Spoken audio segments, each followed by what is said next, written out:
You're so cute. With your little hair and your little glasses. Leave me alone. Your big old headphones. Your big old head. Your big old forehead. Oh, yeah.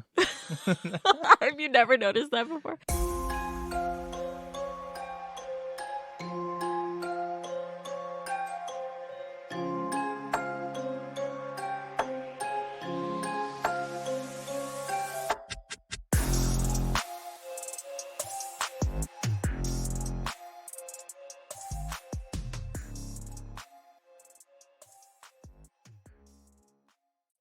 Welcome back to the Shaken Not Scared podcast. Here with you as always, your hosts, Erick and Vivi. Today we're going to be talking about the 2011 film You're Next, directed by Adam Wingard. But before we get into that, how are you, Vivi? I am super excited to talk about this movie. Ooh, you've been talking about it for a while. It took Yeah. me a long time to watch it, and you just kept pushing me and pushing me. I really did. As soon as I watched it, I was like, can you please just watch it so we can record and we can finally talk about it? Well, it was worth it because I liked it too. Spoiler for our opinions for later on. Yeah, well, clearly we liked it. And it could change because I think on Stigmata at the beginning I was like, fuck this movie. And at the end I was like, I mean, it's fine. But that's a Patreon episode. True that, true that. So if you want to find out what I'm talking about, go do that. What else is going on this week before we jump into creepy content? I guess we should mention right off the bat that we are no longer in our home. We are officially in my parents' basement. And moving was the worst thing ever. All the things that could have gone bad went bad, like getting towed. Fuck those people.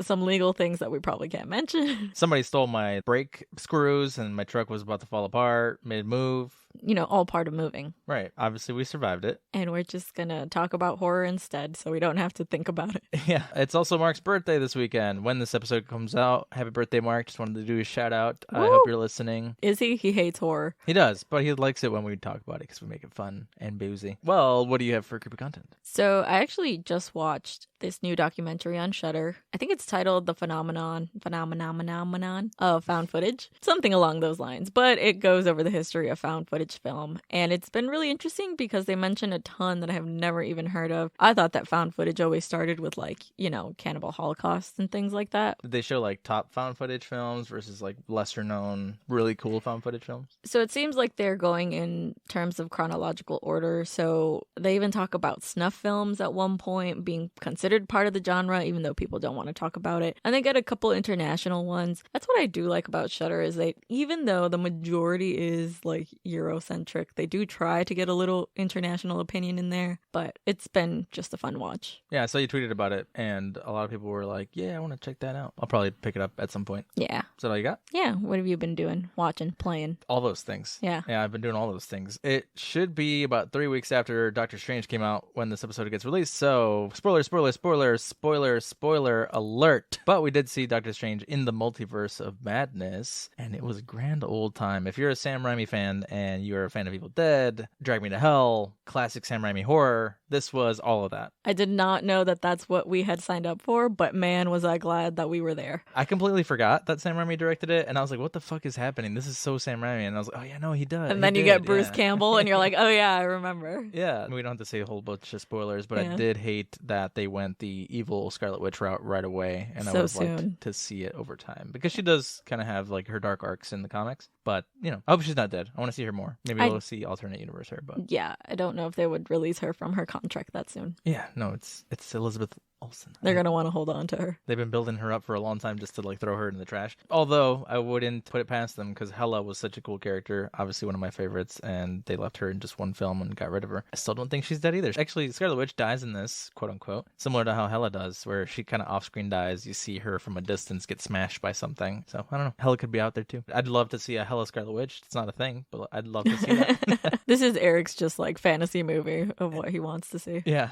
But another thing that I was watching recently was Russian Doll. I wasn't sure if this fell into comfort content, but Russian Doll, the first season at least, was kind of horror because, spoiler alert, she keeps dying over and over and over again. And I feel like that puts it into like a horror, true crimey kind of like sci-fi boat. I don't know that it's horror necessarily because she's not like getting killed by anybody. She just can't avoid dying, which I guess that's could horrifying. Be horrifying. Yeah. So season 2 was less of that and more time travel-y. So comfort content more than horror content. She's not dying as much or at all. But yeah, Russian Doll's fun. You should check it out. I've told you it's Yeah. probably your jam. The other thing I'm doing is Evil Dead. I didn't get to play a lot of it because our internet is bad down here, so we have to figure out that situation. But it does have some single player offline stuff, so I'm going to be picking that up. Wanted to record it, see if maybe you want to join me, and we just have fun killing. Just react. Yep. What are they even called? Deadites? Deadites, yes. I was going to say Evil Deadites. I mean, you're not wrong. Last but not least, I've been listening to Blerdy, Massacre, and My Horror Confessional while at work. So go check out those podcasts. They're really cool. My Horror Confessional has Anthony, who is a supporter of our show, and Miguel Myers. Love some fellow horror Hispanics. Sheree, Zero Gravity, Brother Ghoulish is on Blerdy Massacre. Yeah, really fun topics. Similar to us, but they go into like way more intelligent speak than we do. We're just here for the laughs. We're not smart people. Nope. We're just here to talk all the things, but all the non-things too. Cool. Beautiful. Yeah, see, we do great at that. That's all I got for creepy content. What do you have for comfort content? I don't think I have anything for comfort content. Nothing has brought you comfort over the last 3 weeks? Nothing that I have not mentioned on this a million times already. Bob's Burgers. Yep. Oh, I do have comfort content that you and I both have been consuming. Oh, that's true. Do you want to talk about it? We've been watching Curtis Connor on YouTube. So much. He's got this like humor style that I just really, really like, and you were the one who showed it to me. Yeah, I didn't think it was something that Eric was going to get into. I just started putting it on before I went to bed. And then he like would slowly put his phone down and start watching it with me. So it's been fun. That's how every time we would go to bed was like, though. You would put something on TV, and then I'd end up being the one telling you in the morning, like, so I learned all these things, and I'm a fan now. So, like when I became a Satanist. Yeah. Right. Now I'm a Curtis Connorist. I guess we should also mention that your brother Johnny got married. Yes. Yeah. Happy wedding. How do you say it? Merry wedding? Congratulations. Oh, congratulations. Congratulations to them. They got married on Friday the 13th, which was cool. Some of y'all saw the pictures on the socials where I brought the mask. We did that after the fact. Obviously, I didn't do the ceremony with it because you couldn't hear shit, I would say. Yeah. Congrats to them. Thousands of years to you guys Of being happy married. marriage. Yeah. Cool. Are we all caught up now? Yes, we are. Okay. Are we talking about a drink now? No, Okay. that's not what this show's about.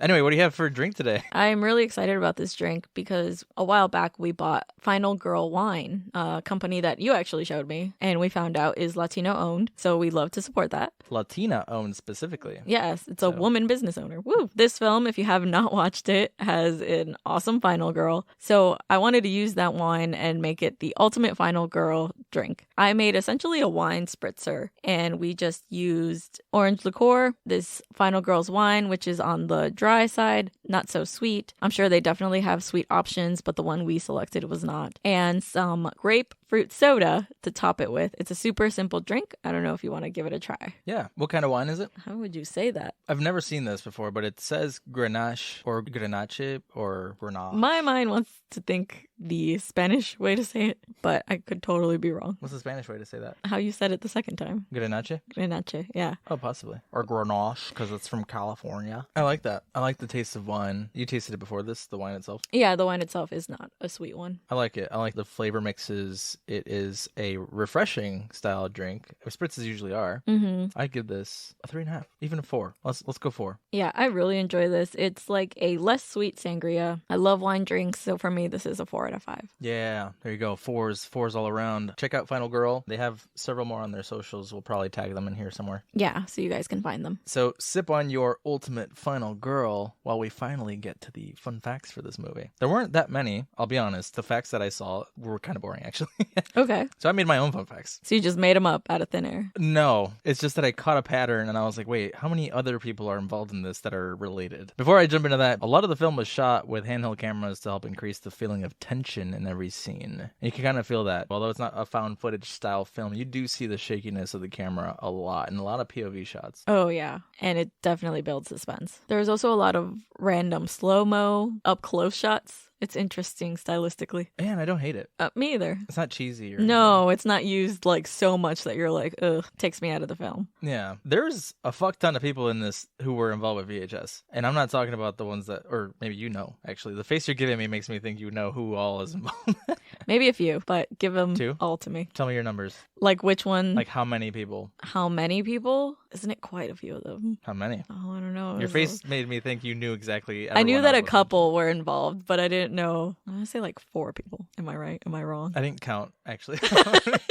But I know it's not. Well, I thought you were going to say the 2 from the dinner, but you said 4, so maybe you caught someone else. Oh, we'll see which ones you knew. Ready? Again, the cast is full of people from VHS that were all sprinkled in the film for fun, including Adam Wingard, who was the one involved with Tape 56 in VHS. That was the overlying story in that film. Ty West, obviously, who plays Tariq, and Joe Swanberg, who plays Drake, are both directors in VHS, and they're just directors in general. Ty West recently did X. Yeah. Simon Barrett was the writer for this film and was also a writer for Tape 56 and VHS. So you knew those 4. So I think we're up to 4. Okay, cool. He also played the Tiger Face Killer. Oh, okay. The last 2, Caitlin Scheel, who plays Talia, also plays the lover in Second Honeymoon from VHS. Now, I can't confirm that for a fact because she was just called the girl in the IMDb for VHS in the Second Honeymoon story. Gotcha. But when you look up stills of her, it's the one with the mask, which is the lover. She never shows her face. And then the last one, our favorite character from VHS, the piece of shit himself, not Calvin Reeder, but his character, the douche from Tape 56. He's the cop at the end of this movie.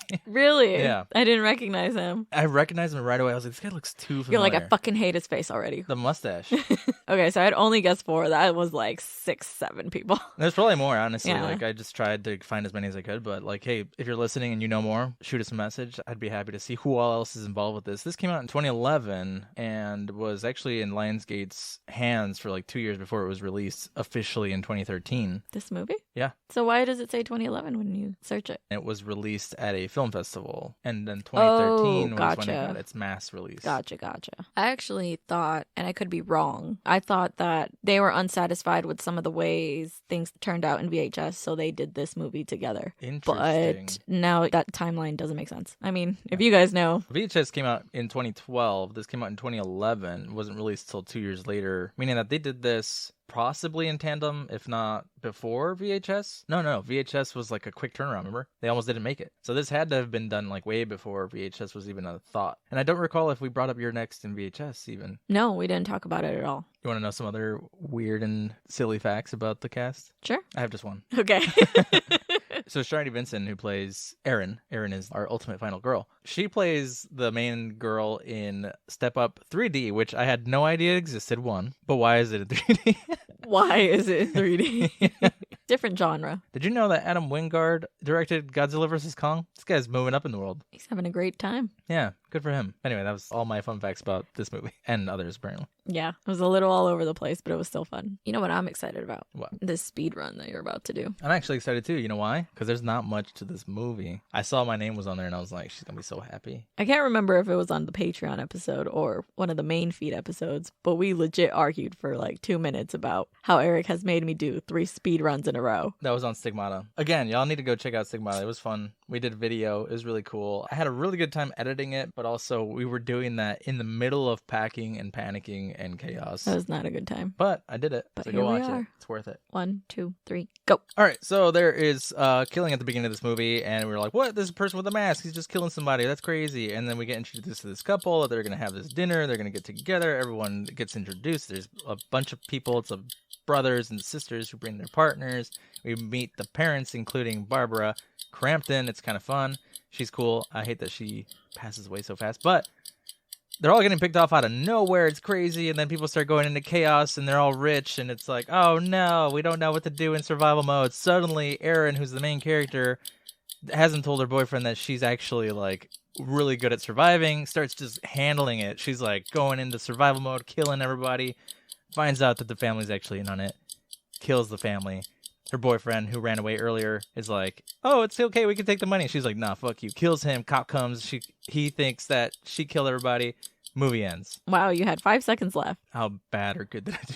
I was a little worried because you were still kind of at the beginning for like 20 seconds. Had time to pause between words. You really did.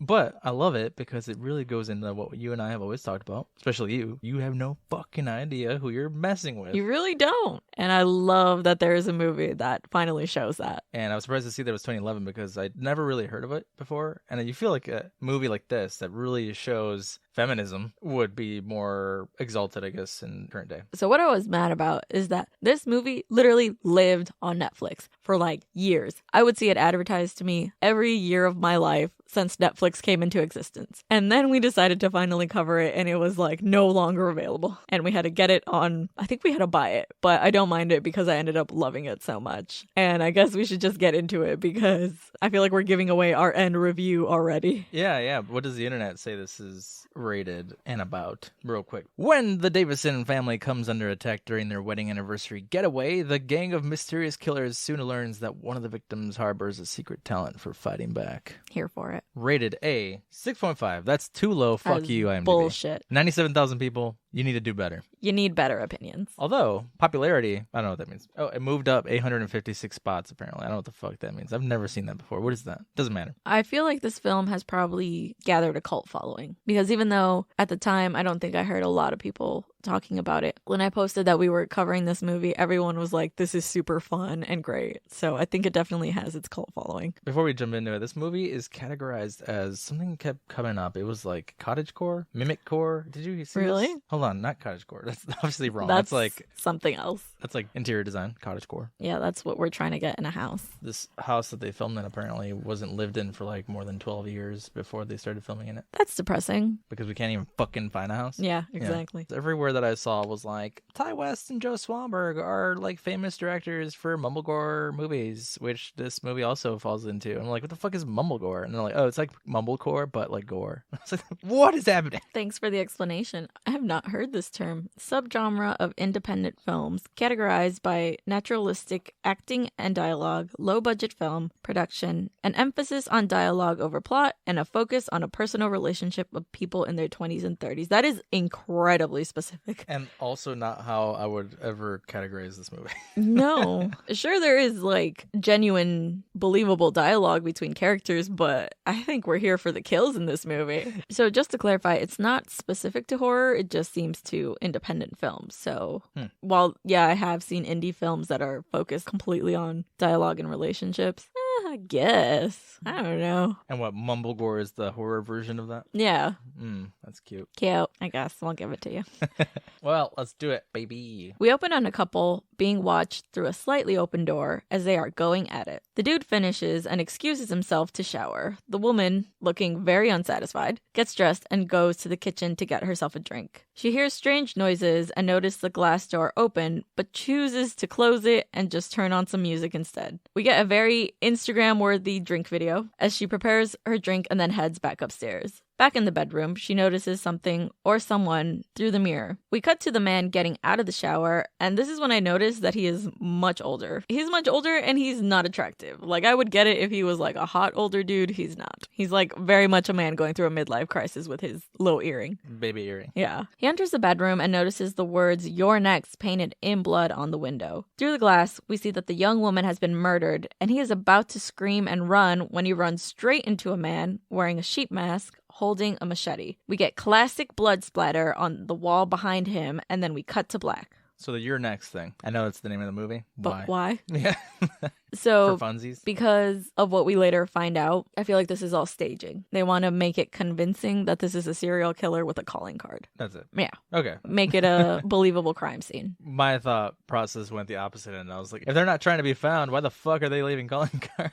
Truly, these guys are not the best team to hire. They're really not. We then see a car driving down what appears to be a deserted road and get introduced to the husband and wife. The wife is Barbara Crampton, and I had no idea she was in this movie. When I saw her, I was like, oh shit. Yeah, I loved it. I love her in everything she does. I want to see more of her. I think we saw all of her in Reanimator. Okay. I can't say that. I'm a man. What's funny is we posted about this movie in our Discord, and Sheree was like, Barbara is shitting on all these younger actors because she looks way better. I'm like, she looks fantastic. Really, you know, when she was in Search of Darkness, remember I told you? I was like, whoa, she looks so good. We learned that her name is Aubrey, and she points out that Eric Harson, I believe that's his name, is also visiting his vacation home when the husband mentions that he probably lives there full time now since he left his wife for a college student, which explains the opening scene, which is gross. Wow. They pull up to a huge home in the woods and upon entering realize that the front door is open. The husband explains this away by saying that the workmen probably just left the door open. Already a bad call. Already bad decision making. We don't have to check it. It's fine. We're rich. Nothing's going to us. happen to us.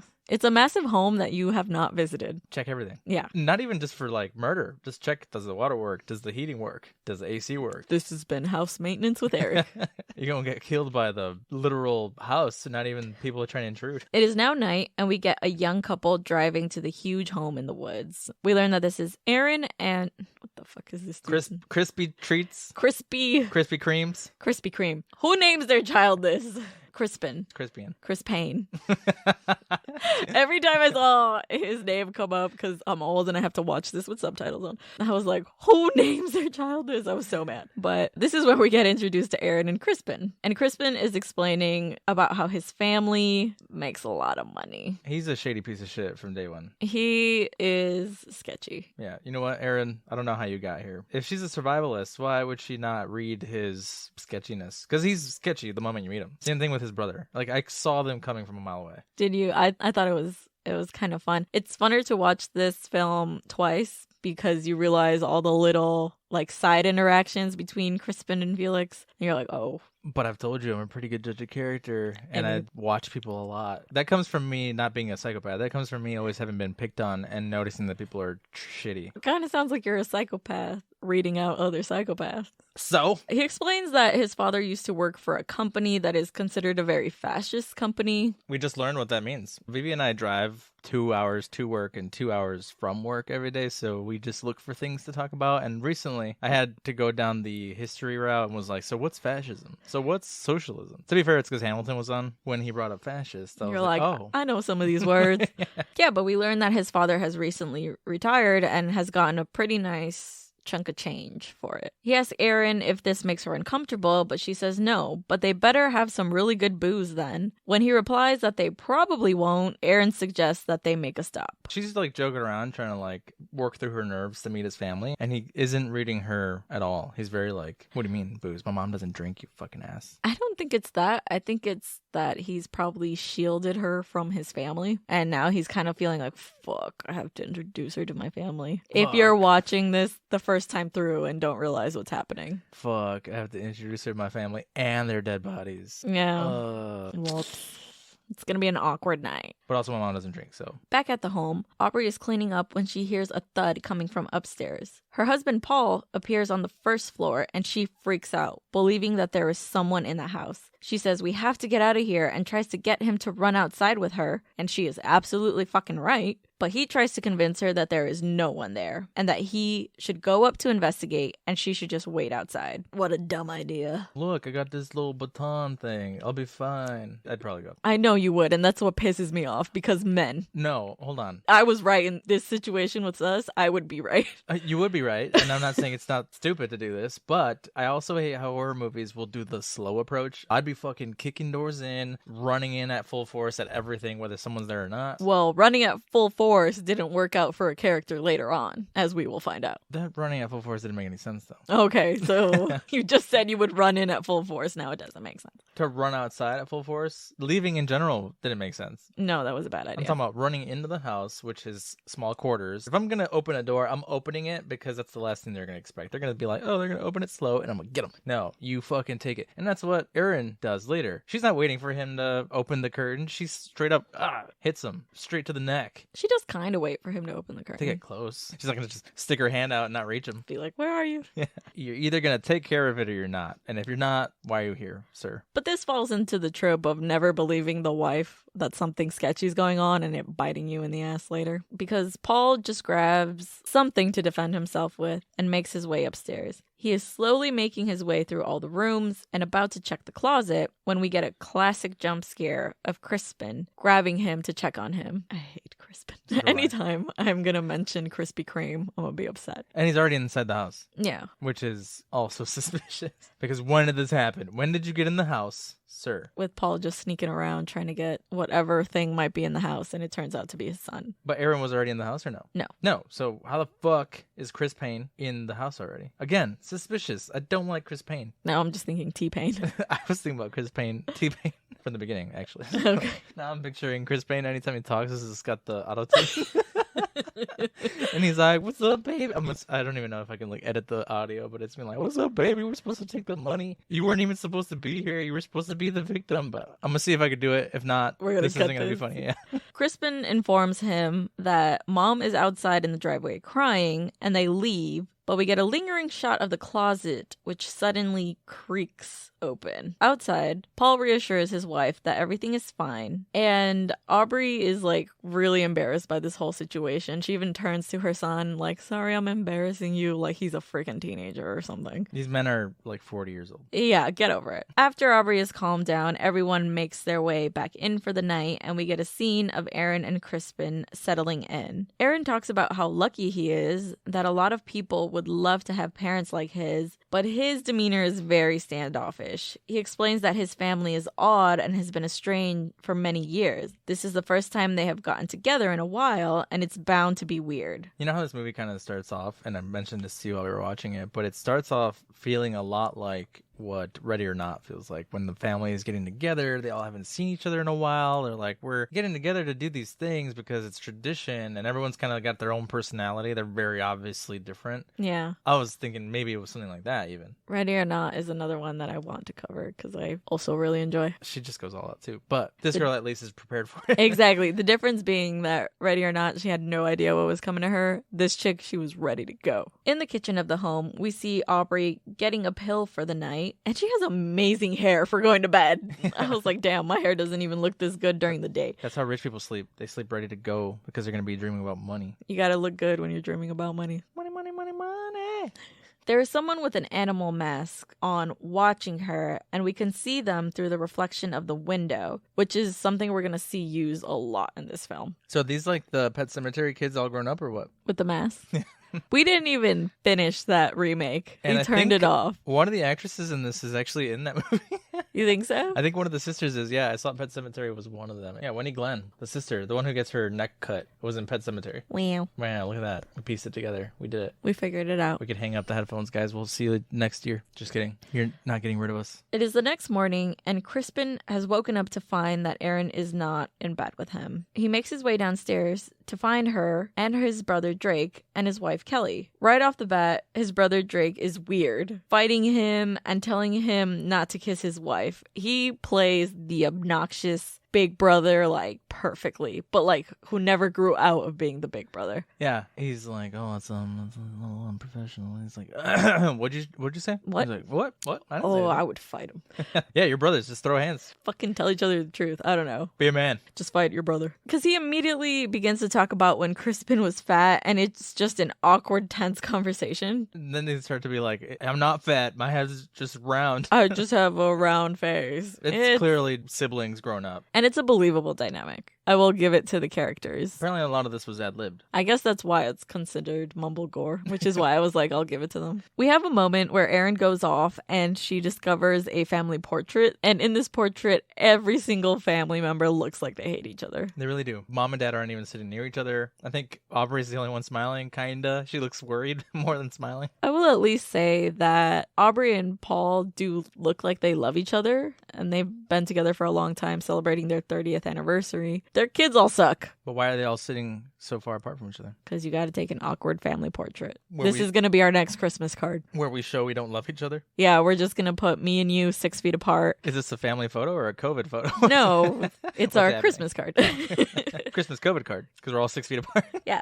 I hit my tooth really hard on this wine glass. We're going to have to take you back to the dentist. Yeah, we went to the dentist today, and it was very cute because my hygienist said she listens to our podcast. Shout out to Sandra. And this is what I like about this movie, that it depicts each character and the family dynamics and what they truly want, because Erin from the beginning talks about valuing family a lot, and we later find out why that's the case. Because seeing this photo, she's very focused in on Aubrey. So much so that she goes to the kitchen and asks her if she needs help with anything. Aubrey's a little awkward, kind of brushing her off at first, but then has a moment where she says that they ran out of milk, and if Erin could go ask the neighbor for some, she would just have to walk up the road a little bit. No. There's a car. You could go to the grocery store. I don't know. These houses are not that close to each other. It's one thing you brought up Denver, where we were staying and the cabins were kind of close, but like you could see those. This is like you're in a forest and the nearest house is a walk away, not next door. I don't know where I'm going. No, I'm gonna tell Krispy Kreme to go get the milk. And I'm you gonna go get chill. it. Your mom says she wants milk. Bye. But I get Erin. She's trying to get in good with the mom. It's the first time that she's met the family. She's making an effort. Between this interaction, I feel like it's clear that Aubrey is uneasy and wants to let the neighbors know that they're there with the events that had happened the night before. Erin makes her way outside where she finds Paul, Krispy Kreme, and Drake all working on something. She finds this interaction very cute and stops to take a picture of the men. One of them invites her to stay and join them for a drink, but she explains that she has to go find milk for Barbara. She leaves, giving Paul and Crispin a moment to themselves, as Drake has also excused himself to go check on his wife. This is where you see the kind of awkward tension between father and son. Paul asks Crispin about a fellowship that he was applying for, and Crispin kind of awkwardly tells him that he didn't get it because he hasn't been published in a while, and Paul is not impressed. He does the very typical dad thing of like, well, other people got it without being published. Yeah, it's also that thing that we see often where it's like the one kid who's son to some rich man who got his money through like being a lawyer or something. Like he's a writer, right? He's a professor, yeah. I mean, he ain't no Ethan Hawke in Sinister, Right. making millions off of dead people. Right. So, just saying. Chris Payne is fucking suspicious. I'd be suspicious. If I was rich as fuck and my kid was poor and like telling me, hey, I've failed, but also I got a girlfriend and I'm like trying my best, I'd still be a little suspicious. I don't know. I don't know. If I had money, I'd be suspicious that everyone was trying to kill me, not just my kids. So, just Thank God we're poor. Yeah. I'd be like, someone's trying to kill me for my money. All $2 of it. And it's a $2 bill, not one. It's together. Yeah, your kids are going to kill you for that. With this economy? Yes, they might. We cut to Drake, who has gone upstairs to talk to his wife, who has just gotten out of the shower. They're talking shit about Erin and her accent. Yeah, what a piece of shit, these people. They are not the best. The entire time, Drake is trying to seduce his wife, and she is just not here for it. Instead, he walks off pissed and asks her if she has any Vicodin. You ever been so mad that your wife turned you down, you need to start doing drugs? It's funny that these people are involved with VHS because this is literally the scene from the motel. Are these men okay? Do they keep getting turned down for sex from their wives and suspect they're lesbians because of it? Oh, did we just find out what's happening with these people? Is this man okay? Adam Wingard? Are you okay? You all right? Let us know. We cut to Erin making her way up the road to the neighbors. She makes it to the house and knocks for a while, but loud music is blaring from the home. This song is kind of the anthem for this movie. It's called Looking for the Magic, and it plays on loop the entire time. Inside, we can see that someone has propped up the body of Erick on the sofa. But since no one answers, Erin just decides to leave. I mean, what are you gonna do? They're clearly having a party. I mean, Can't hear you over the loud music. I wouldn't have been there in the first place, so. You would have gone to the store. I would have gone to the store. So this is a very millennial comment to make, but milk is such a very personal decision because not everyone drinks milk. Some people are into almond milk. Some people are into oat milk. Lactate. Yes. It's a very personal choice. You can't expect people to accommodate for you. Aubrey, how old are you? You still aren't lactose intolerant? Like the That's rest of us? amazing. Milk is what's keeping her hair looking amazing. And we're not saying drinking it. She's just pouring milk. Just pouring it on her hair, probably. That's what rich people do. Pour milk on their heads instead of shower. Erin's like, here's your gallon of milk. And she's like, oh, "Thanks." thank you. And she takes it. And pours it on her head right there and Immediately. there. It's later that night, and the rest of Krispy Kreme's siblings have arrived. We get introduced to Amy and Felix, along with their partners, Z and Tariq. She looks like Olivia Wilde in Tron. She really does. Yeah. Tariq is played by Ty West, which we mentioned earlier. Everyone makes their way inside. What do you think of his acting? So he plays a douche, and he plays him well. He does. He's even got the pretentious mid-2000s scarf on. The infinity scarf for men. The hipster scarf, yeah. I didn't realize that was him, but you were like, hey, it's Ty West. I was like, oh, shit, okay. If you look at him in every scene where he's in the background, he's kind of just like making himself small. You know, like that socially awkward thing that you do when you're like just in the way. So you just try to make yourself small. You bring your shoulders together. Your hands are touching your crotch. You're kind of just like, ooh. Is that what you do in awkward Yes. situations? You just touch your crotch? Making myself small, okay? I gotta cover the biggest part of me, obviously. Yes. I might knock the hors d'oeuvres off the table, okay? The hors d'oeuvres. The hors d'oeuvres. Eric's always had an issue with how that word is spelled. Why the fuck is it hors d'oeuvres? It's literally spelled Hors hors d'oeuvres. d'oeuvres. Hors d'oeuvres. When our wedding was supposed to be a big party on actual Halloween, we thought about serving hors d'oeuvres.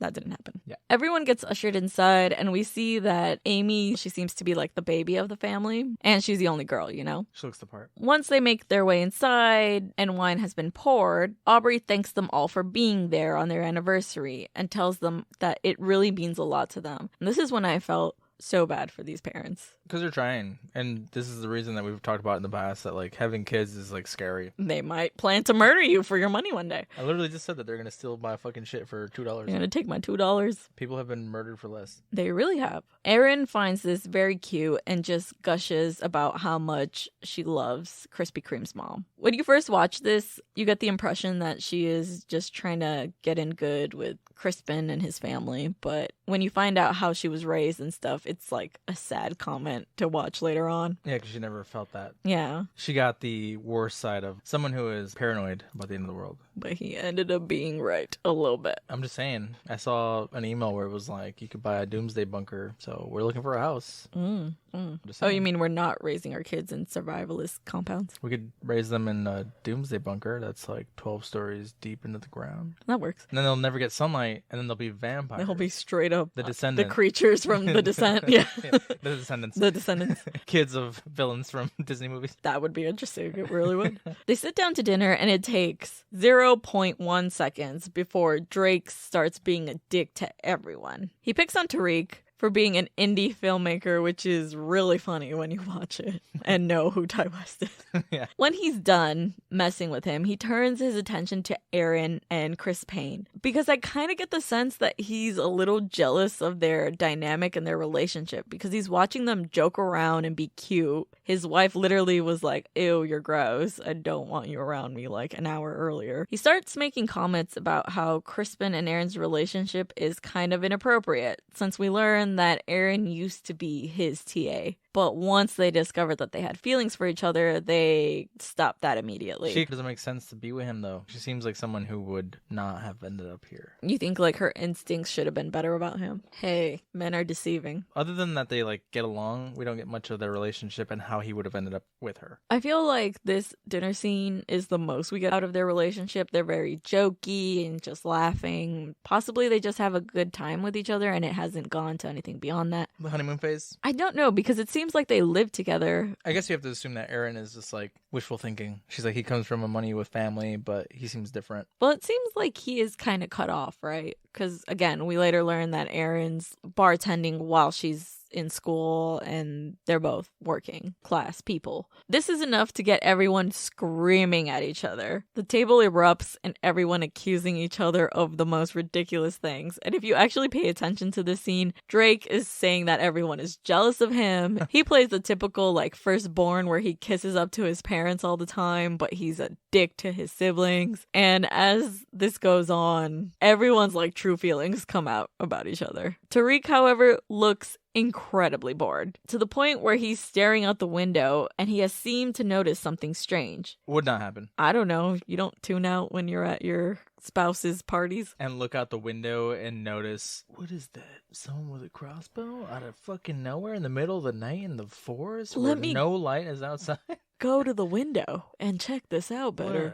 Whoa. Whoa. But he makes his way to the window. He can't even get a word out before he gets an arrow through the head. One by one, the party guests start to realize exactly what has happened and start panicking. It takes Krispy Kreme the longest to notice because he's just going in on his older brother. In the chaos, everyone is screaming, and Erin is immediately telling everyone to get down, get away from the windows. She goes into straight, like, logic mode. Drake is trying to protect his mom, who seems to just be in the middle of the room screaming, and in reaching her, gets shot in the back with an arrow. Which good for him, because, like, he's a piece of shit, like, older brother. But he's the only one who thought of his mom. Yeah, at least that redeems him a little bit. And I told you I had a concern with Drake's character surviving as long as he did, because I was like, he doesn't die early on just to die anyway later in a really, like, dumb fashion. And it's just to present, obviously, that Felix is going to show that he's betraying his family. But like, okay, you could have had him do it sooner. I don't know. It makes me care less about Drake because I thought Drake at some point either one was going to be in on it and that's why he was acting the way he was and kept surviving, quote unquote. Or maybe that's it. Maybe it's a red herring. It's like you think Drake's in on it. Yeah. It was either that or he was going to end up helping Aaron, which I guess would have taken away from Aaron. So no, I take that back. I guess it's fine. You talked yourself out of it. Well, because I just hate how long he lasts if he's going to die anyway. Everyone begins to try to call 911, but no one's phone is working. Felix says that they might be using a jammer or a cell phone blocker. He says that they are illegal, but you could get it for $30 on the internet. Who said that again? Felix. Another piece of shit that I said is sketchy from day one. Interesting thing to note, Felix and Z are immediately separated from the rest of the group. When the arrow is shot, Felix grabs Z and runs to an area that is safe while everyone is still near the windows. How do you know that, Felix? How do you know? How do you know it's $30? Why do you know, Felix? They're gonna know. What do you know? Drake calls Felix a lowlife, saying he's not surprised that he's into sketchy shit. Aaron brings everyone back to reality, telling them to grab a chair to cover themselves and leave the room with all the windows. Everyone makes their way across the room to a safe location, grabbing the chairs as Aaron has instructed, leaving Aaron to be the last one. She grabs a fire poker to protect herself and a chair, and as she makes her way across the room, the chair is shot. She throws the chair immediately and dives to the safest room. The interesting part on that is that the arrow still went through. None of those people were actually safe, and it's just by a hair, literally, that she doesn't hit with it. Because had she held it a little higher or lower, it could have gone through her face. Listen, I am not smart. I do not understand weaponry. I think the idea is that the chairs are so padded that it would catch the arrow, and even if it did do damage, it would be minimal damage.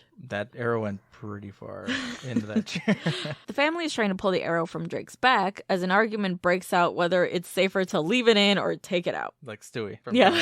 That's all I could think about during the scene. They start discussing what they should do next when Felix suggests that someone should make a run for it to get help. Felix is the one who suggested that? That fucking makes sense. He would. If you, asshole. again, on second watch, notice all the things that Felix suggests, it's setting a lot of things into motion. The siblings are arguing about who is faster and who didn't get enough of mommy and daddy's love. And then Amy is like, y'all never consider me for anything.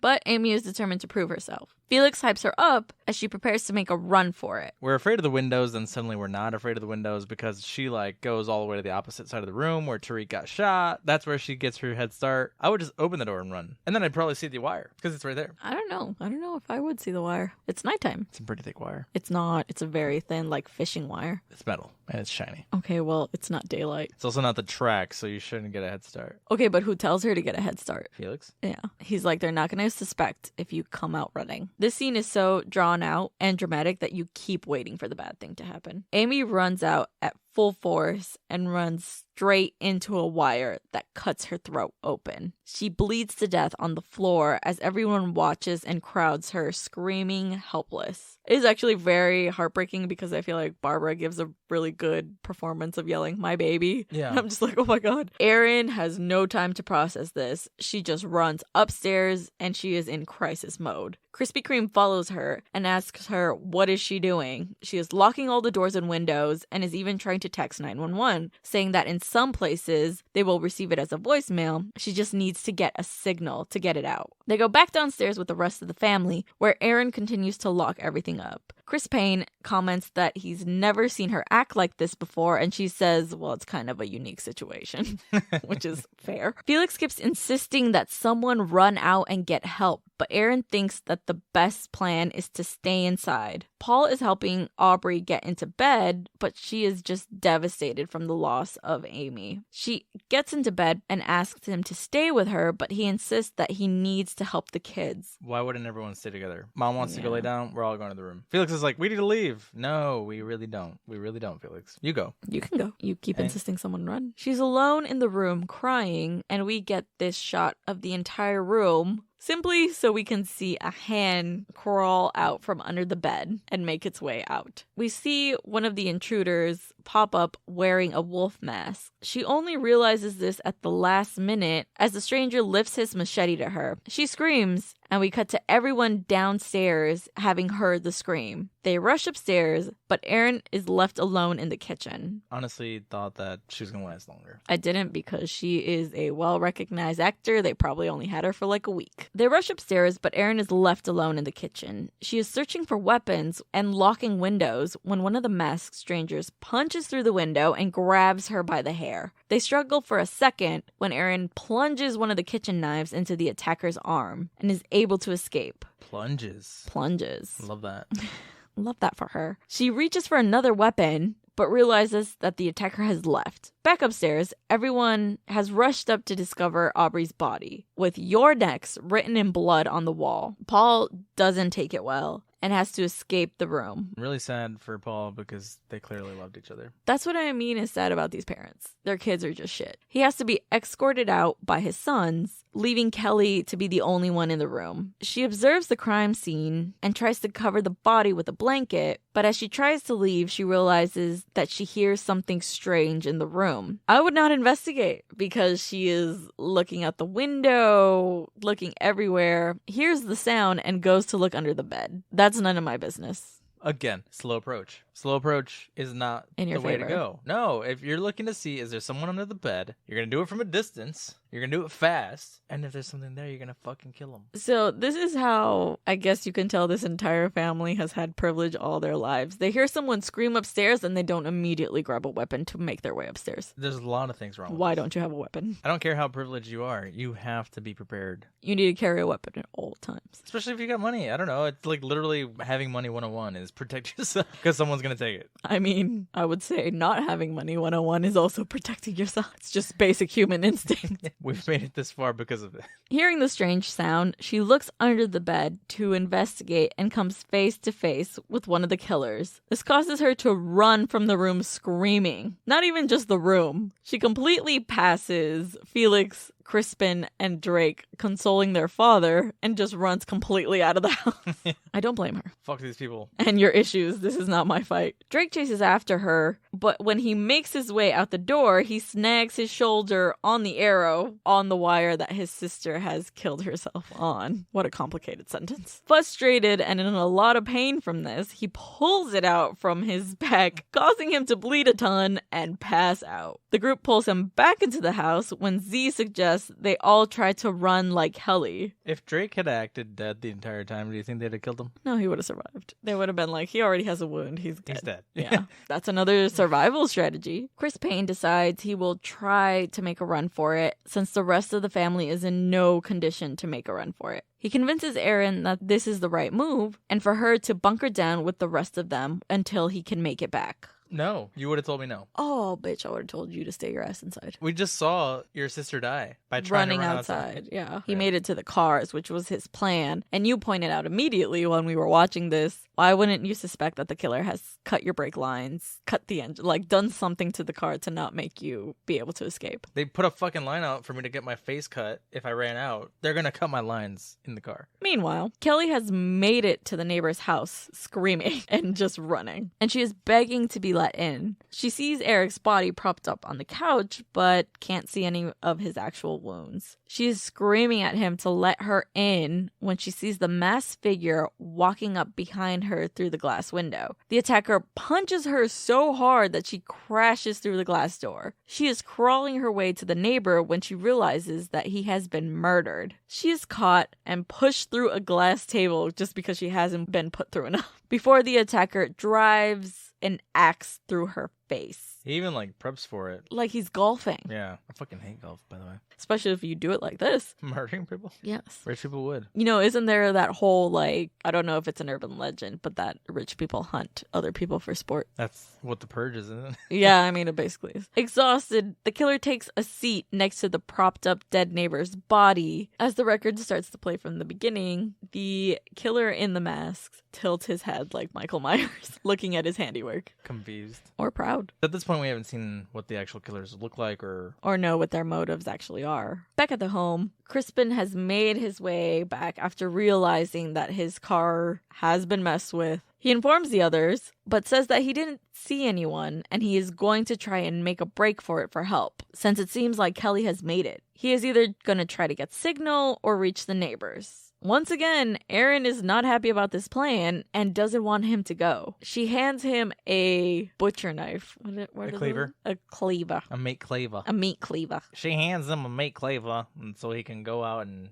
cleave his way out. Meat cleave your way through life. That's how I do it. I don't think I've ever actually held a meat cleaver, by the way. I feel like those are like for butchers, very specifically for butchers. What's the circle for? Yeah, what is it for? Doesn't If you're matter. a butcher, let us know. Once he leaves, Aaron takes charge of the situation, asking what the best room for them to hide in is. When Felix suggests the basement, she responds saying that is the worst place you want to be. Someone could literally light a match, throw some gasoline down there, and they'd be done, which is... How do you know that, Felix? Why are you suggesting that, Felix? Explaining this, she then realizes that she left a pot of boiling water on. She goes to turn it off and collect a bunch of weapons from the kitchen and returns to the living room. As she's making her way back, one of the masked attackers breaks through the window by throwing Kelly's dead body at it, which is just pretty hardcore. Does he step on her to go in? Kind of, right? Or I at least her remember body that. moves because he's just making his way inside. Also, what? Way to make an Why? entrance. This is very, again, Michael Myers type move. Well, because if they're just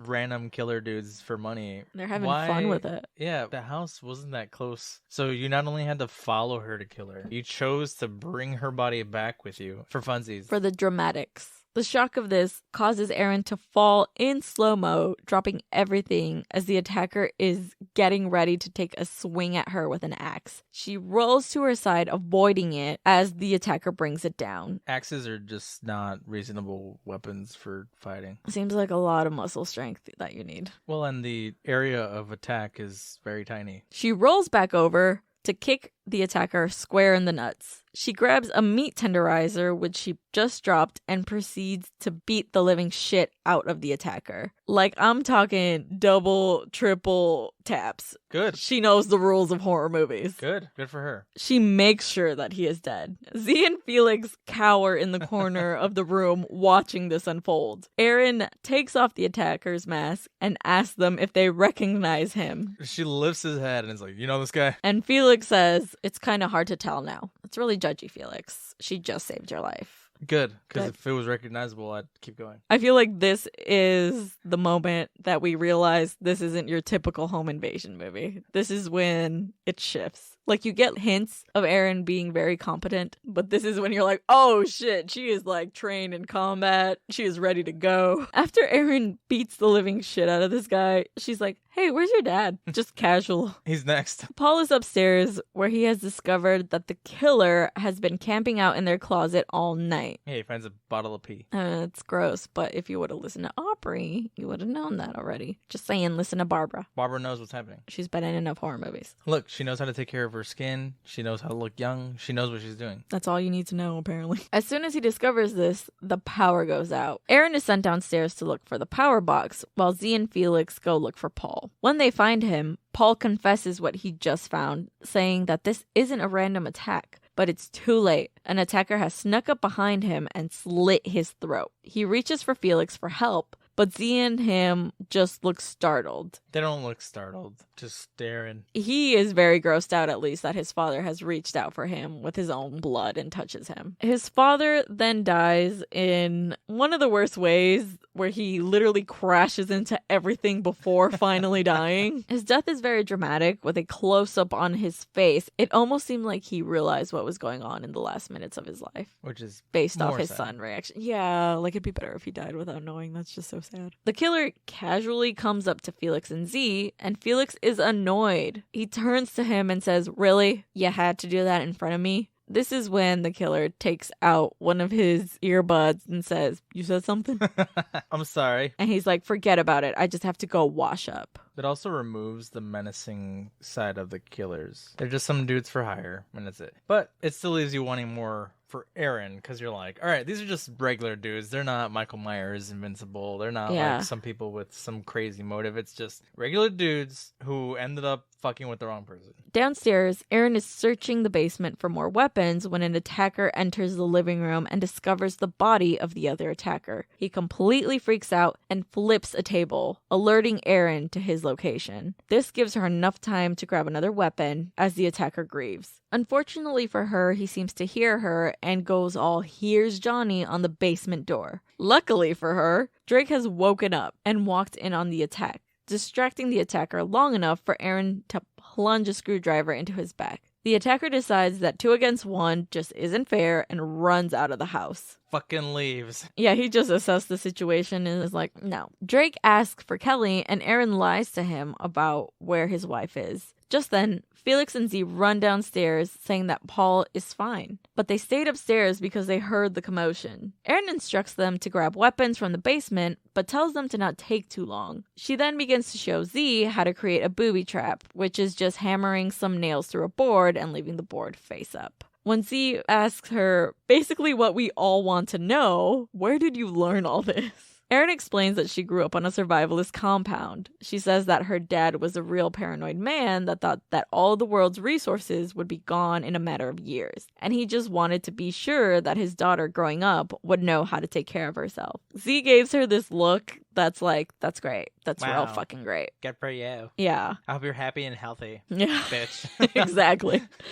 Like a damn sociopath.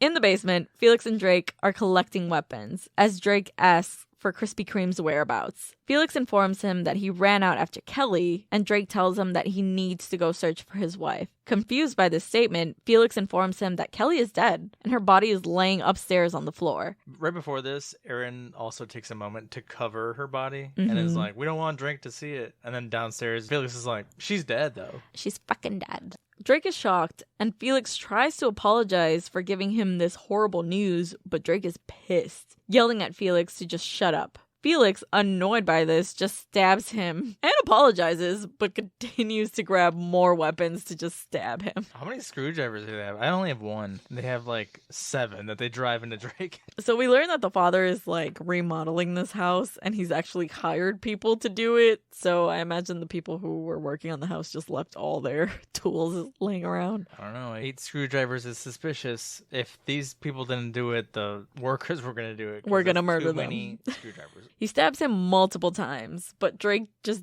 doesn't go down that easily. Not until Felix yells, "Would you just die already? This is hard enough for me. This is so hard for me." Oh. Poor baby. I've met that kind of person.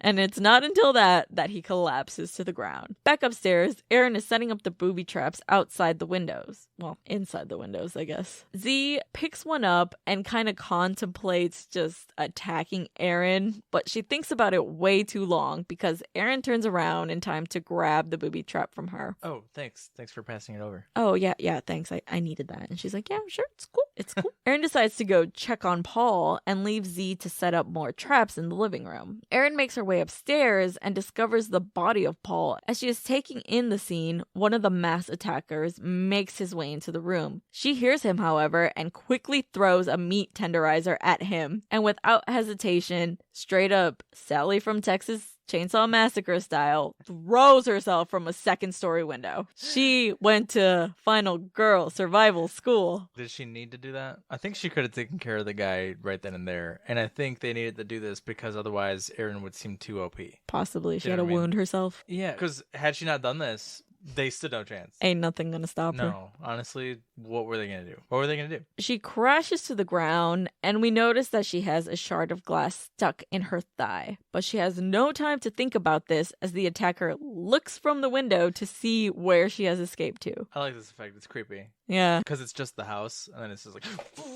Yeah, his face. Yeah. Very Michael Myers. We've already said this. But Mask, yeah. The shape. He is looking for where she landed and is on his way to her when she is running through the woods, trying to hide. When she kind of gets to a good secluded area, she pulls out the biggest shard of glass I've ever seen in my life. It's so fucking big. Why the fuck is it so big? She has no time to recover because another attacker has spotted her in the woods and is aiming his crossbow at her. She is able to run/limp back into the house and lock the doors behind her and grab a piece of fabric to bind her injured leg. She hides as the attacker in the woods makes his way back into the house. He sees the booby traps and kind of laughs them off as silly and childish. And he doesn't see the one placed directly under the window. He confidently jumps down, full body weight onto a nail. This is one of those Home Alone moments. Ha ha ha, fucking stupid kid. I'm gonna get you anyway. Booby trap goes off. Very much so. He screams, and Z and Felix are able to hear him from upstairs in their parents' bedroom. Well, not their parents' bedroom, Felix's parents' bedroom,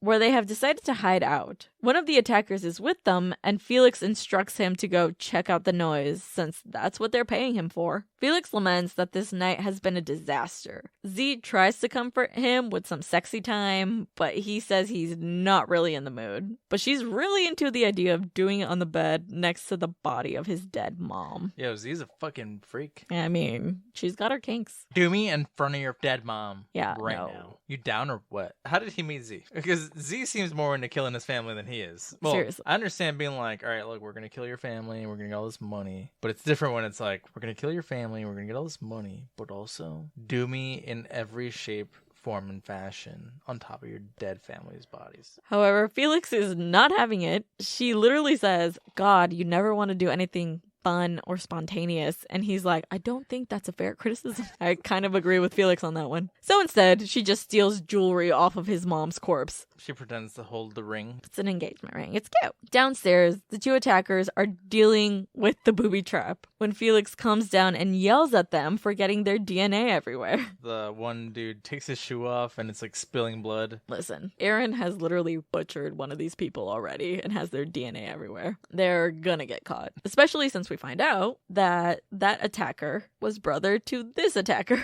And Felix is like, I didn't know who was special to you. I'm just paying you the fucking money. I don't give a shit about y'all. So I apologize if it's confusing that we keep saying attackers, but literally they are not named until the last two are left. Could we have done a better job? Yes. Doesn't Is matter. that why you're here? No. The attacker with the lamb mask says he'll clean it up, just like how he has to clean up the whole mess. This comment makes Felix pretty upset. He says that none of this is his fault and that he had to stab his own brother multiple times because they kept getting beat up by some girl. All right, Felix. They aren't aware that Aaron is still in hiding and can hear this whole conversation. The attacker with the lamb mask is pissed, saying that that is his brother, the one lying dead in the living room. And he actually liked his brother, unlike Felix. You should have been better at your job and then maybe one of y'all wouldn't be dead. Felix is a jerk about this, and the attacker lunges at him, saying he should just kill him. Felix says he will pay him double what he was originally paying him, giving him his brother's cut as well. 400,000 instead of 200,000. 200,000 is not enough to kill someone for. It really isn't. 400,000 is not enough to kill It someone really for. is not. So that pegs the question. How much is enough to kill a person? I don't know. On live podcast TV. Let us know. Tweet us. Vivi, how much is enough to kill a person? Not enough, because I'm not active enough to be able to do this. That would mean I would have to lose like 40 pounds, get really good at it, and then be able to kill someone. Because you got to be in shape. These guys did not train enough, clearly. That's what a murderer would say. Is it? I'm just saying you got to pay me for all that time. He goes on to say that he's going to offer them an extra 100K if they finish the job just right now. The attackers agree to these terms, and at that moment, Erin's phone goes off, notifying her that her emergency text was finally sent. The attacker with the wolf mask goes off to find her to finally finish the job. He closes in on her, but Erin is on the other side of her hiding place, ready to strike. She's like, nope. As he pulls back the curtains, she palm strikes him right in the throat, knocking him back. Felix, Z, and the attacker chase after her as she runs outside, but she has snuck her way right back into the home through the kitchen window. The landmass attacker catches wind of her plan and searches for her by sticking his head through that window. This proves to be the wrong move as Erin is ready for them, and she plunges a kitchen knife right into his head. He tumbles backwards before finally collapsing. It's a very dramatic way to pass out as well. This guy was all talk. He was like, I'm the boss, but also I'm gonna die right away. As he collapses, Aaron picks up the axe that he just had with him. And this is where we get the titular shot of the movie of Aaron in the window holding the axe. The Showing ultimate off. final girl pose. Love it. Aaron continues to limp through the house, collecting more supplies as some Stranger Things-ass music starts to play in the house. In the house, someone's watching Stranger Things all of a sudden in 2011. Aaron puts the record on and is like, this is my fucking This house. is my murder soundtrack, bitch. I will fucking end you. Some Stranger Things music starts to play as she home alones a deadly trap for the front door. Outside, Felix, Z, and the remaining attacker are searching for her. Felix is freaking out, thinking that the cops are already on their way and that they could find Aaron before they do. We learn that the attacker's name is Tom, and he tells everyone to calm down, that she is injured and can't make it that far. If they don't see her down the road, they should make their way back to the house. He says he's returning to the home to look for Craig, which we learn is the lamb-masked attacker. But Felix demands Tom leave him with a weapon. He gives him his crossbow and informs him that there are only 2 bows left and to make them count. Aaron is admiring her handiwork when Tom sneaks back into the house, but not through the front door like she had hoped. She runs into the basement, making sure to knock all the lights out as she goes. This scene reminds me so much of My Bloody Valentine. Yes. This kill is really cool. Aaron went It is a really good kill. Come at me, bro. Yeah, it's my second favorite kill in this movie. Tom follows after her, setting off a bunch of camera flashes as he goes. In between the camera flashes, we see Tom approach Aaron. Aaron uses the lights and confusion to attack him, and we see her bash his head in with a brick. I think we need to take a pause to talk about that flashing cameras kill, because it is drawn out, but it is worth it. I hate when movies draw out scenes that are not worth it. She has used the camera earlier on in the movie, but you didn't know that that was going to come back later. Because I feel like when things come back later in movies, they're super heavily emphasized, but this was like very subtle. Now that the killers have kind of revealed like shit's going wrong, they continue to wear the mask. And it's like the masks don't make sense anymore. She knows you're all in on it. Yeah, I can't imagine the mask is helping with Helping the your camera line of flash. vision. Yeah, because at one point he like reaches for his face, but he doesn't take the mask off at any point. I just love that we see this kill between flashes because the screen goes dark on our end as well. It's good stuff.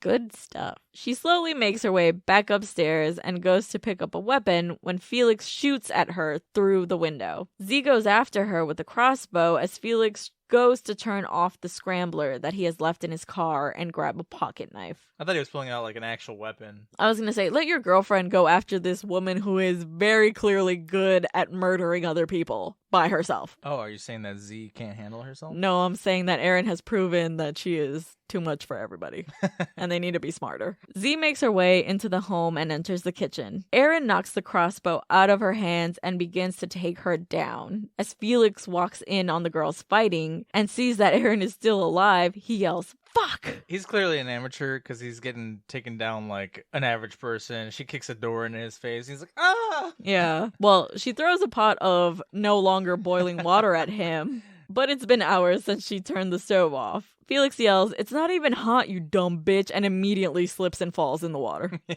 Z takes this distraction and bites Erin in the hand to get away from her, but Erin doesn't miss a beat and grabs a pan off the stove to bash Z across the head. This is all stuff that I always think about in horror movies that like people don't ever think about. Just use everything in sight, honestly. While she is down, Felix tries to lunge at Erin, but she stops him by kicking the kitchen door into him. As he goes down, Z jumps up onto Erin's back, but Erin slams her against the wall to get her off. She turns around and starts strangling Z, but Felix has gotten up and grabbed his pocket knife and used it to stab Erin in the back, like the little bitch he is. This causes her to let go of Z and turn her attention to Felix. She grabs a blender and smashes it over his head, causing glass to shatter everywhere. This kill is awesome too. I fucking love this. Felix is knocked down, and Erin proceeds to jam the blades of the blender into Felix's head and turns it on. The first time I saw this, I knew it was coming, but I still watched it through my fingers like, oh my god, she's gonna do it. She's gonna do it, but I have to watch it. She blends Felix's brains. Z watches the whole thing and tries to get up to attack Erin. I would have fucking ran. I'm like, no. Like, I'm done. Clearly, you win. It's not even worth it anymore. She tries to attack Erin, but Erin simply pulls the knife out of her back, rotates it, and stabs Z straight in the head. With both now dead, Aaron takes a minute to catch her breath, slumping down between the two bodies. It's a pretty good scene. I want to point out, this entire time, I did not stop thinking about the front door. I was like, I know something's happening with that. Either Krispy Kreme comes back with help and then gets killed, and she gets framed because she's too good at what she does, or the cops get killed, and then something happens. And the entire time you're like, well, Krispy Kreme hasn't come back. There's no way he survived if he's not in on it. Or he's going to come back and get killed by Aaron, and then it's going to be this whole tragic thing.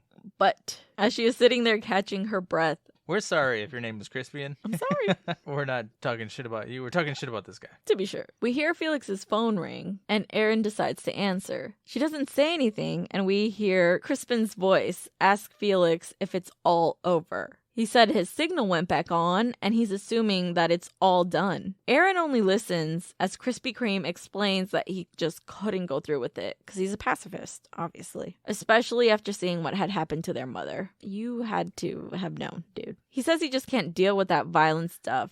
He tells Felix he's coming inside because it's cold and enters through the window. He takes in the crazy scene in the living room. He says Felix's name on the phone one more time. I can hear you breathing. You're breathing kind of heavy, actually. You good? But he turns around to see Aaron holding Felix's phone. He looks surprised to see her. She's holding a knife, and Crispin asks her where Felix is. He takes a minute to realize that she was the one listening to it. Because the she whole puts time. the phone down, and he's just like, oh, good. You're here. Where is everybody? Where's Felix? Yeah. Why do you have... Oh... Crispin asks where Felix is, and she explains that she stuck a blender in his head and killed him. Just casually, you know. Krispy Kreme's act this entire time. He's like, Oh. Okay. Well, that makes sense. Okay, That's cool. Well, what about Z? He seems a little surprised, but just says, okay. She tells him that she can't believe that he was in on it and that she could have died. He explains that that was never part of their plan, that she was supposed to survive to be a witness, her and Z. He's like, oh yeah, by the way, where is Z? And she explains that she killed her as well. He apologizes for things getting out of control, but how were they supposed to know that she was really good at killing people? We were supposed to be the crazy pieces of shit, but you were actually crazier than us pieces of shit, so what the fuck? You never know. This is so gaslighty. Like, it's actually your fault for surviving. You just shouldn't have survived in the first place. He says if she reacted normally, she would have been untouched, and they would have been rich. Batch. He even goes on to explain that she could have quit her job, and they could have traveled, possibly even an engagement, like all women want. He says there is a silver lining. He is now the sole inheritor of his parents' estate. He tells her that the logical thing to do would be to continue on with the plan, for them to have a better life and not waste all the death that has happened that night. The entire time, he has been walking towards her slowly. No. Don't move. Even if I was him. She killed everybody, dude. She's literally the only person standing alive, and you hired someone to kill everybody, and it wasn't her. I'm a pacifist, though. Yeah, I don't believe in violence. So she's not gonna kill me, so, like, she loves me, you know? Obviously. Got the world's biggest D, that's why I'm here. She ain't gonna murder me if I'm murdering that pussy every night, you know? He doesn't seem like he'd be good at that, actually. He doesn't. His hairline says it all. I'm sorry.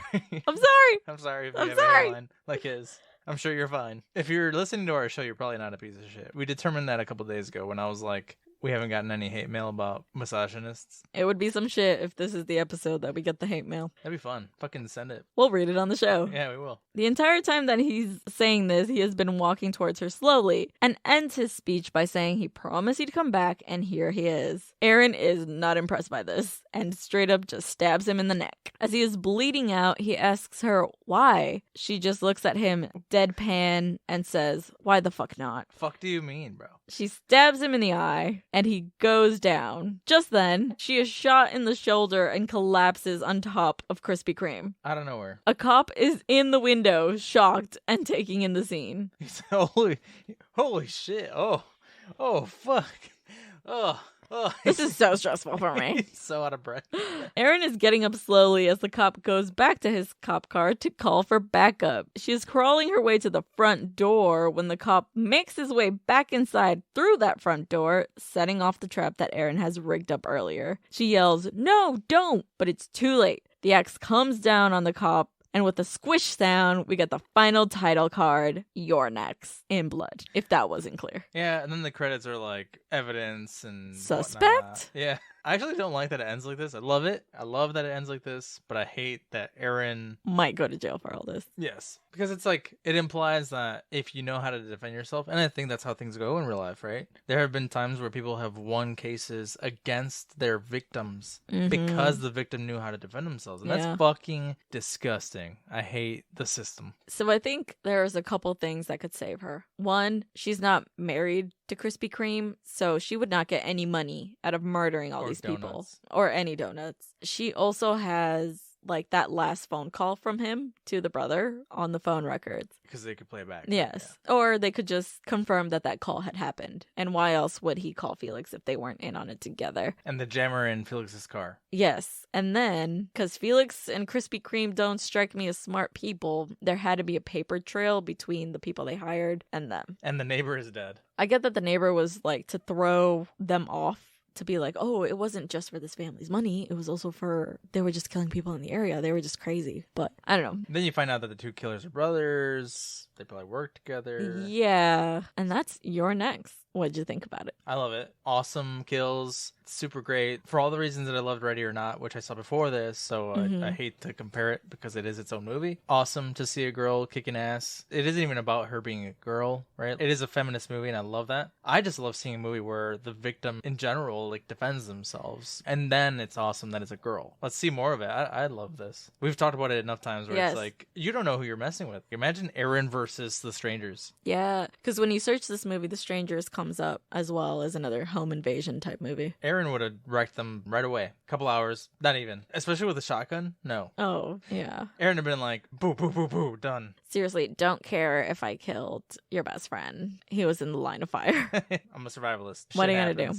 What about you? I love this movie. You knew I love this movie because I kept being like, just watch it, just watch it, just watch it. I think one of the things that unsettles people about horror in terms of these home invasion movies is it's random. It could happen to anyone. But we've always talked about, though, what if you mess with the wrong fucking person? And this is that movie that I've always wanted. I can't believe I didn't see it until now. It is quickly one of my favorites, one of my tops. I'm giving this a 10 out of 10. The pacing's great. The kills are amazing. And it's just so fucking fun. I'd say it's a 10 too. Yeah. Wow. Is this the first time we both given a movie a 10 out of 10? I don't know. We've been doing this for way too long. Yeah, I don't remember anymore. But let us know if you remember.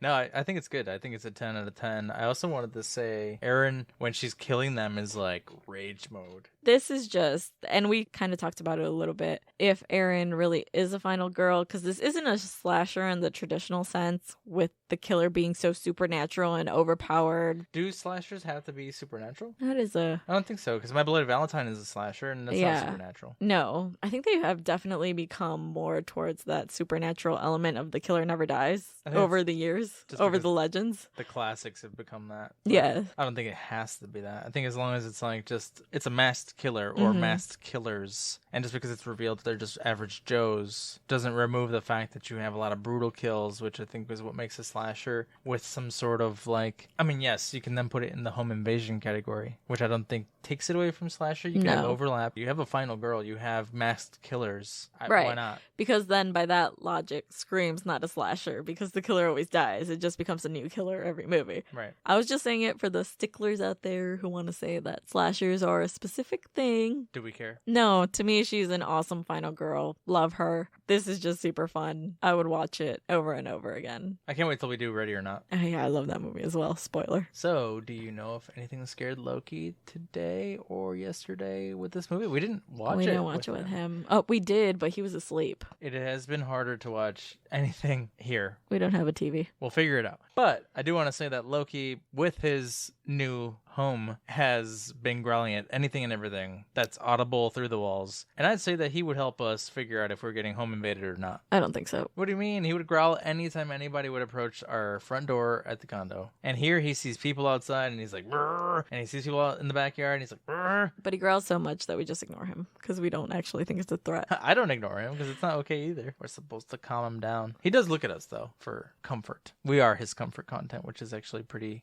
lame. I was going to say wholesome. That boy needs help. He needs fucking help, bud. I mean, y'all know, you're 63 episodes in. Y'all know that Loki is a reactive dog, and we try our best to snap him out of it. So, do you think anything scared him about this movie? Home invasions aren't his thing. I don't think they're anyone's thing. But Loki? Specifically. 10 out of 10 fear. You want to tell us about it, Loki?